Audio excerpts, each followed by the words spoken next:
Good afternoon, friends. Today we are going to see one of the important Indian philosophers, Swami Vivekananda. Vivekananda was the foremost disciple of Sri Ramakrishna and also a world famous spokesperson for Hindu religion. His lectures, his letters, and his writings, like poems, all these works were published in a book named The Complete Works of Swami Vivekananda. So he taught the Hindu philosophy because he considered that it is universal, and he only represented Hinduism at the first World Parliament of Religion in Chicago in the year 1893.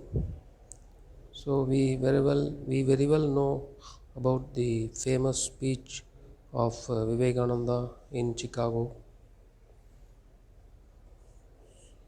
So then he was invited to speak all over America and Europe,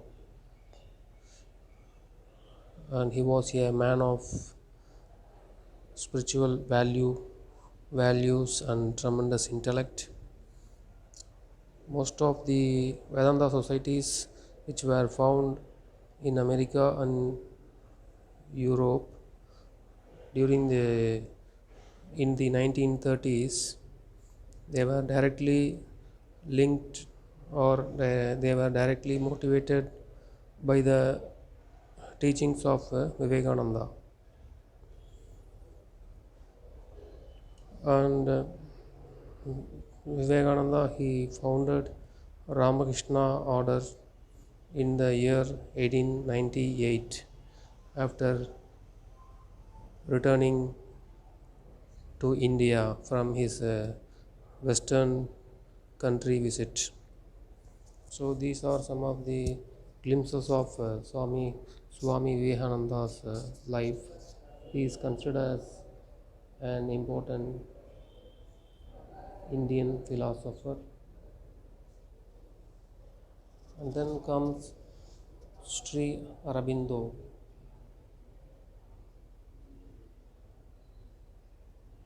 Sri Aurobindo.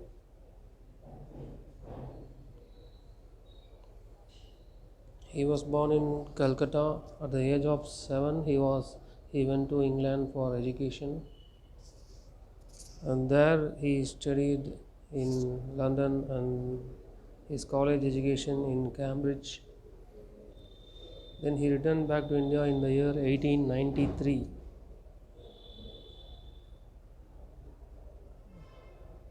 and there he worked for 13 years in the princely state of Baroda in the service of the Maharaja and then as a professor in Baroda College.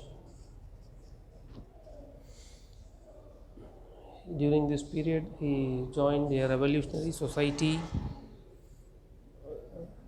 and he took a leading role in opposing the British rule in India.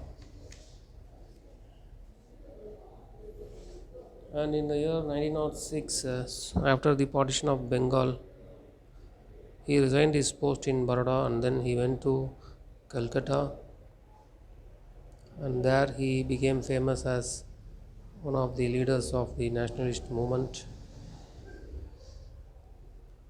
And in his newspaper Bande Madaram, he only propagated the idea of complete independence for the country.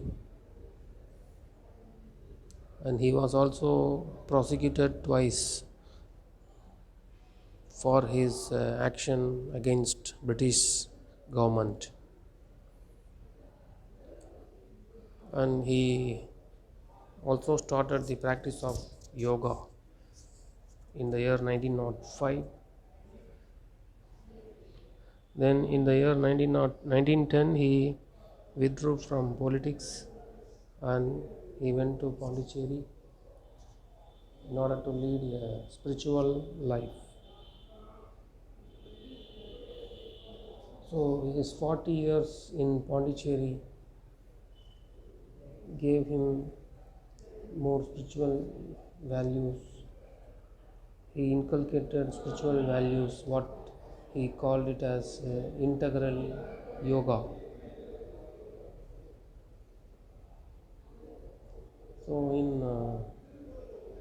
in Pondicherry he founded Sri Aurobindo Ashram,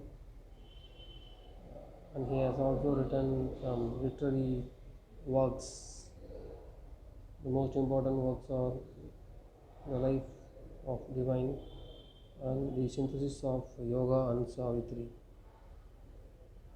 Then in the year 1950 he passed away. So these are some important points regarding Sri Aurobindo and Swami Vivekananda. So today we shall end the class with this with the history of with the biography of these two philosophers. Thank you.